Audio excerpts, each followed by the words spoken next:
IMAX login confirmed. Welcome to the Lodge. You've accessed The Lodgecast Experience. Warning, warning, dangerous spoilers ahead. Enjoy.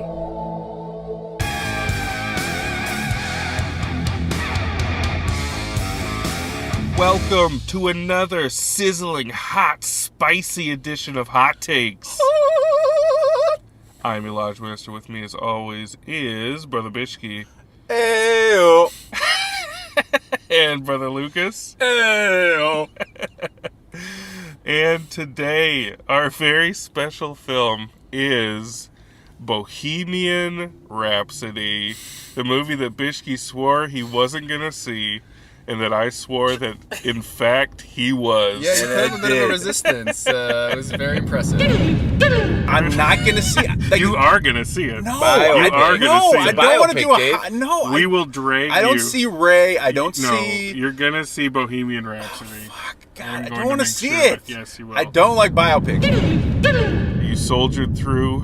But we got it at the last night at the Burbank 16 IMAX. Yeah, it was the IMAX that so it was sold the me. IMAX that was tantalizing. Yeah, it was about to leave the IMAX, and it's like, you know, if you're going to watch a recreation of Live Aid, it's got to be big. It's got to be big. Let's dig in. It's a Bryan Singer joint. Ooh, probably one of the last served. We to all the, love Bryan theatrical Singer, going right? Audience. I think it's the last. It's the last Bryan. You think Singer. this is it? This has got to be it. Like, Everything else is halted, if right? If he ever directs again, it'll be in that weird Eastern European market, you know, that like or Chinese market, like where Rennie Harlan or people go to make money, and they're well respected, and they get the like business class lifestyle. But yeah, this for Hollywood for normal. You think it's like, over? Like I think it's definitely over. He's for in sure. line to do a Red Sonja remake. You think that's done? I think that's done. I think everything's been halted. I think that was Avi Lerner, Millennium, who is a businessman through and through, thinking like, hey, I can make money off this guy Sure. still maybe because I have people in foreign territories that don't care about his personal life. And this is a universe where before the accusations, Avi Lerner would never in a million years get Bryan Singer for one of his projects. So boom, all of a sudden he can get the low-hanging fruit. And I just think, yeah, it was him trying to like bluff, like to see if he could get the money. And I think maybe he could get the money, but now it's like, who's he going to get to play? And the accusations haven't even really hit yet, which is hilarious. Yeah. So you think he, Bryan Singer and Kevin Spacey are going to be doing little films in Croatia Correct. after this? Correct. Okay. Kim Masters did a great piece on Bryan Singer recently, which I highly recommend. She's a very legitimate journalist, and It's not fake news? She has a lot to say about Okay. it. Yeah, this guy's had a lot of chances, and he's been protected and overlooked for far too long. And I saw some weird blind item that said New Regency, who I think financed most of the picture, had like some contractual obligation to Singer to spend at least $500,000 on a Best Director Oscar. That's campaign. going to be amazing. And I think as of this morning, I saw some headline that just said his name is listed as Best Director in the campaign, but there's officially no other press promoting him as Best Director. So I don't know if that's like a violation or a breach of whatever. He won't get nominated. No, I know, but it's just weird. It's just very, very weird and Yeah, because Dexter clumsy. Fletcher, apparently, from what I read, Took over and did the last third, but the DGA could only give credit to one director. And who is Dexter Fletcher? I don't know. I don't know who this guy I think he's also doing the Elton John movie. He's a director for hire, and that's all you need for this movie. So Yeah. is. Yeah. All right. Well, let's get to the movie itself. Now that we've established the clutter and the controversy around it. This movie's called Bohemian Rhapsody. I'm wondering why it wasn't called We Will Rock You or We Are the Champions. or another one bites the dust. Or Fat Bottom Girls. Could have been any of their songs. Would have been interesting. But nope, they went with Bohemian Rhapsody. And I don't know about you guys, but from probably until he cuts his hair short and has his mustache, to me it felt like a Broadway musical. Like what I imagine Billy Joel's Moving Out, the musical, would be. Mm-hmm. You know, just the plot is there simply to thinly connect from song to song. Mm-hmm. You know, like I always imagine in Moving Out, there's a scene where Billy Joel's like, getting hassled out of his apartment, and he's like, "That's it. Moving out." Yeah, like it's just the cue to spring into the next musical number. that's pretty much what this felt like. It definitely, for me, it definitely felt too garish and glossy, like a high school production, like a high school musical or a student feature, in the sense that like everything was superficial, and I felt the costumes and the wigs, and yes, the fake teeth did a lot of the heavy lifting, and it was so cursory. Like you had scenes that would cut for like maybe there'd be like a 3-second scene, and it would just cut to the next scene, and I'm thinking like, if you're going that quickly, it's so quick, why bother? Like, why shoot it? Like, why include it? Because it's not landing. You're not setting anything up. It's just like a scene where, for instance, Freddie wakes up like hungover, and there's like a guy like passed down on his couch, and he like walks up to the window, and he's like, "Clean this mess up and get him out of here." And the guy like gets up, and that's the scene. And that's it. That's it. And it's like, so what am I supposed to take from that? Like, it's not enough to really, comment on. Well, or, they like, move sink your teeth into. so quickly through the early stuff, and kind of where my head's at is we've just witnessed A Star Is Born 2018, right, where the early stuff is the most compelling stuff by far. So it's like you want more of that. You want more of, how do they transition from a bar band to that I felt was crucial to a stadium band, and they really kind of cheated it, because it literally goes from him going like, "I'm gonna be in your band and I don't do anything but sing," and then the next scene 1 year later is like them playing them a gig, and then boom, like all of a sudden they're huge. They're huge, and as example, like they're having dinner, and they get a call that like John Reed, this manager, wants to rep them. But since, and this is kind of like, what our friend Spence was talking about, there's no setup as to who John Reed is. When he gets off the phone and is like, "John Reed just called," it's like, yeah, so like, who's that? And everyone else is reacting like, "Oh my god, it's gonna change our life," but it like lands totally flat because it's just not set up properly. So do we want to talk about the cameo? Well, what's funny is in the first 15 minutes of this movie, I was laughing to myself thinking, are there any British people in this? Is it all like Americans like playing Brit? Like, but then we get one of the world's most prominent Canadian comedians, Mike Myers, is playing the hilarious the label head. I thought he did a great job. I don't know. It's weird that he's behind. I just laugh at him now in general. But for what it is, like, come on, like he's got a little bit of that old sparkle. He's still hiding behind layers of schmutz on his face. Yeah. Kind of like Johnny Depp at this point. But it was nice to get that little gleam back in his eye. But what I didn't like about that is, okay, so you see Mike Myers in this movie, you're like, wait, what the fuck? Mike Myers? That wasn't part of the deal. And then you kind of think about it, and you're like, oh yeah, well, Wayne's World, he brought Bohemian Rhapsody back into the zeitgeist. I didn't even There's make that the connection. through line, but again, it's like misguided. Like, I feel like, But the movie doesn't just... Of course, it doesn't just let that be the reason, like, kind of low-key. Bishke, I can't believe you didn't get this. Because he basically looks at the screen and says, there's no way kids are going to bang their heads in cars while listening to this. Yeah.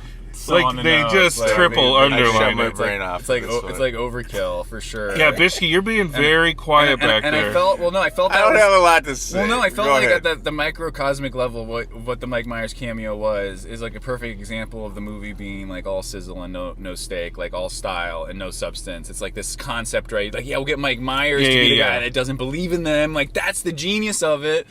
And it's like, we'll have the scummy people be these like goths that like show up at his like recording studio, and then he like has this really gratuitous scene in the rain where he's just standing in the rain, and the whole movie is shot in close-up, so by the time you cut close in the rain, it like loses all meaning, and again, it's not dramatic, and you're like, man, they're still in the rain, and it's like this, and he's having this dramatic moment with like a guy we don't even care about. So all right, let's back up and go a little more macro here. So, Bishke, what are you feeling? Like, you were there under duress. I was expecting a painfully conventional biopic. It's a music biopic, which is the worst which is the worst, in my opinion, biopic genre, because they revere, every little, they fetishize every little, like, this is the beginning That's of another what I wanna one talk bites the about. dust. This is the beginning of We Will Rock You, and everyone's just like, oh my God, this is amazing, Freddie. And I'm just like, it's just... But here's the thing. Here's the thing that loomed so large over the whole thing, like the shadow of Brian May's giant hair fro, is that this movie is being produced by surviving members of Queen. Yeah. So that's why you get... the kid gloves, man, the rose-colored Oh my glasses. God. They wanted it family friendly. They wanted it too. it. Yeah, it should have been rated R for sure And because of the that's- sex and drugs and rock and roll, but it's not. Yeah, it's And this legend has it homogenized, neutered. That's why Sacha Baron Cohen parted ways, is he's like, I'm not going to do a fluff piece here. And so what we get is, I feel the essence of what I'm talking about is boiled down to, I think they're doing the guitar solo for Bohemian Rhapsody. Brian May is, doing the solo, and Freddie is talking to him, and he's like, okay, we're going to get a little experimental now. And then he's like, really? Really? We're going to do this, Freddie? And he's like, yeah, what's stopping us? And then Brian May says, nothing. Nothing at all. It's like, what? Oh my God, like that kind of shit. There's some really bad dialogue. It's very like twee. that. It's very. That's it's why very it feels like a Broadway cheesy, musical to me. and I You feel know? like Queen was this revolutionary, like amazing, experimental group, and for like a band that took risks, this movie takes none. Like, this movie is so fucking by the book, numbers safe, that I actually was thinking when I was sitting there, I don't consider Ray or Walk the Line to be great films, but compared to Bohemian Rhapsody, it's like, holy shit, like Jamie Foxx really did something magical, or like Joaquin Phoenix, like, and Reese Witherspoon knocked me out, because, as good as Rami Malek is, he's not Sacha Baron Cohen, and he doesn't have like the gravitas or the charisma And to he kind doesn't of to mesmerize I you, would to have captivate you. script. It's like he's in a different movie, so when he's like writing lyrics and getting emotional, I'm thinking like, oh, so this is supposed to be like a profound moment for him, I guess. Like this is like really powerful stuff here, huh?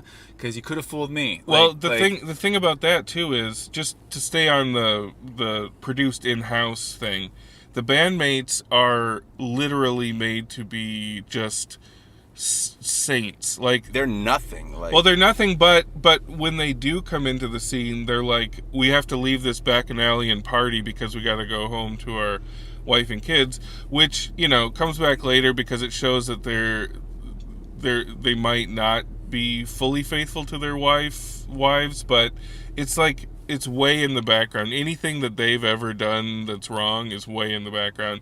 And Freddie, for as much as we're talking about them, it being about him and it glorifying him, I feel kind of the opposite about it. Like, it is fully focused on him, but they focus on just like kind of creepy aspects of his life. Like, he is in love with this woman, and then he is basically... They spent a long time of the runtime of him just kind of emotionally stalking her. Yeah. Which is like, who...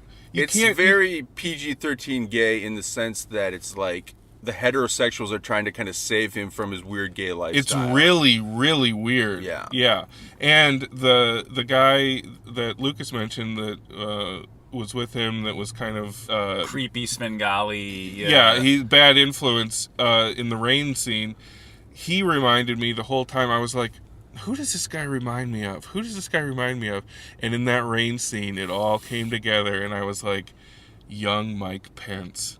That's what he looked. He looked exactly like a young, like rebellious Mike Pence to me. Can we talk about Rami Malek's portrayal?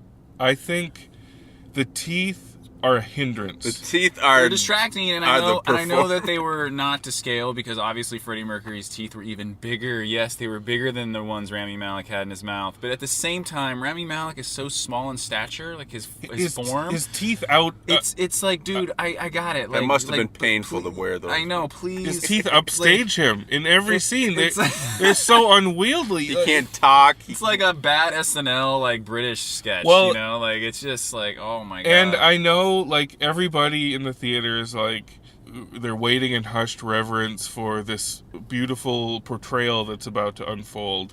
Like, this movie came prepackaged with like, you know, he's amazing, the movie, but he's amazing. To me, I don't know, guys. Like, again, I divide this movie into pre and post mustache Mercury.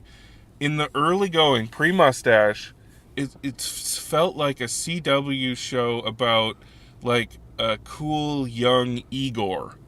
Like, he almost had like a Transylvanian accent, and the way he would talk about, like, he's kind of a cipher.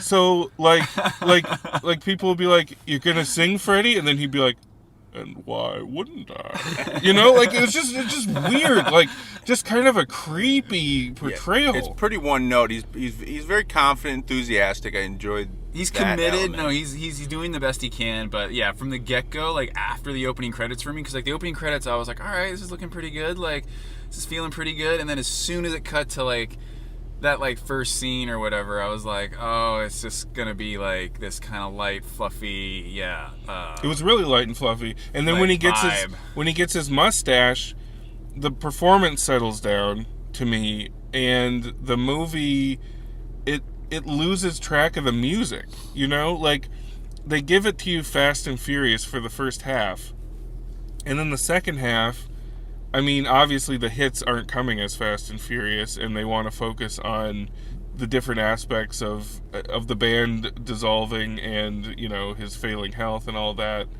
But it's like you can't set something up in one style and then just completely almost abandon it in the second half. And having it be a PG-13 movie, you can't even fully deal with these themes as honestly as you want. So why? You know, why not just suffer the slings and arrows of people saying, "Oh, you didn't focus on X, Y, and Z darker themes"?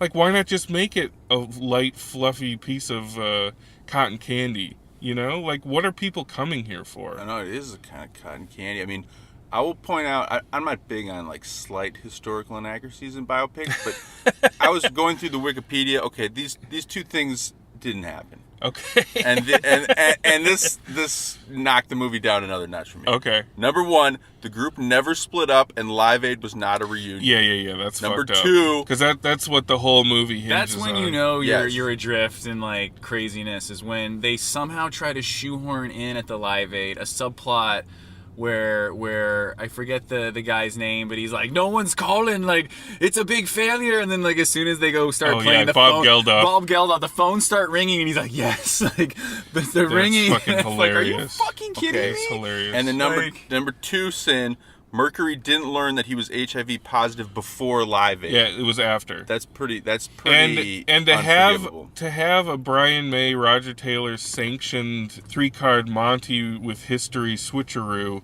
really? That you're gonna just allow that to happen? I don't know. Yeah, no, I feel like the you They know, make integrity- it like he's like they're coming back one time and he's dying. That's not what happened. Like I feel I like don't know. great biopics on historical figures only succeed if they're choosing a very specific time period to follow. If you're trying to squeeze in the entire chronology in a two and a half hour movie, it's gonna definitely lag in places and fall flat in places because there's no way you have enough drama to sustain that unless you know you're some brilliant Paul Thomas Anderson, or if you're playing fast and loose. Yeah, and I feel with this, like, yeah, in the first going, you're getting, like, these cool, fun scenes, how the songs came together, and then it kind of starts to lag in the second half with all, like, yeah, his weird, you know, drug addiction, loneliness. But then at the end, with Live Aid in particular, the music is so relentless at that point that it's suffocating. It's too much. And it is. Like, It's I stifling. almost wanted to just get up and leave early because I'm kind of like, okay, this is what we're going out on.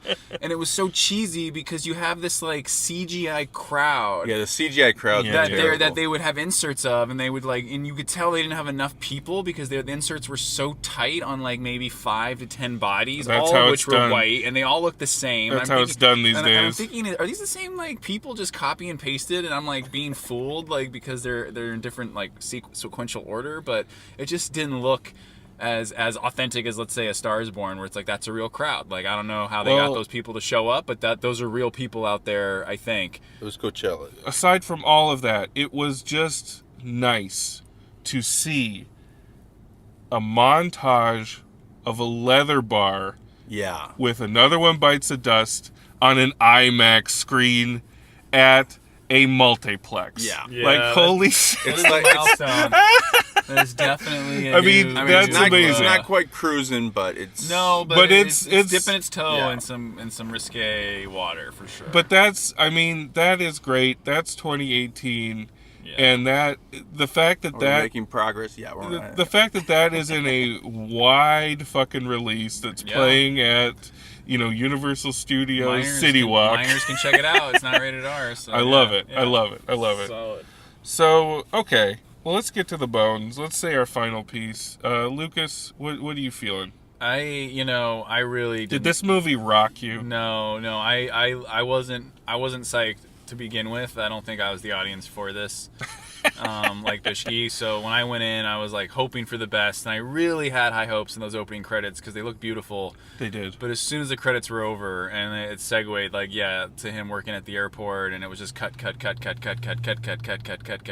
was like, oh man, it's gonna be a long one. So I give it a bone. I give it one bone. You throwing it a bone. I feel like I would have rather seen this 10 years ago with Sacha Baron Cohen and it having be way crazier and more risque and dramatic and engaging and just memorable.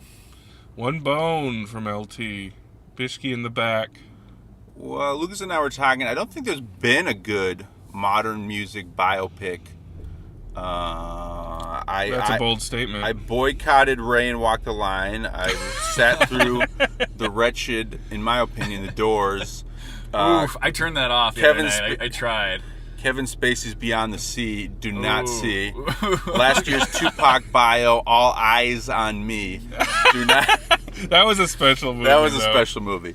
I've heard Bohemian Rhapsody sung 200 times at karaoke. I never want to hear Another One Bites the Dust or We Will Rock You ever again in my life. Same. Or We Are the Champions. Same. So, all that Same. being said, yeah, this is exactly what I expected. Paint by numbers biopic, 1.5 bone. 1.5. All right. Well, let's turn it up one more half bone for a 2 bone from the Lodge Master. Okay. He's a bit disappointed, obviously. I got a lot of gripes. I feel like they could have given it to pretty much any other working director today, and it would have been somewhat more exciting, somewhat more alive feeling, and not like a processed hunk of Velveeta cheese. Boy, if you turn your brain off, it's one of those. If you turn your brain off, if you're just like a mild Queen fan and you have access to an IMAX screen and projection system, you can feel a little good for 2 hours and 15 minutes. That said, I don't think it's going to age well. I think it's 2 bones today. It would probably be a bone and a half tomorrow and probably a bone next week. So you're catching me at a good time. 2 bones, Bohemian Rhapsody. Cinema scores high, though. Audiences love it. Cinema score, I'm sure, I was is high. shocked. I was genuinely shocked. We got rocked, y'all. Hey-o. Hey! Love and light, everybody. Love and light. Love and lights.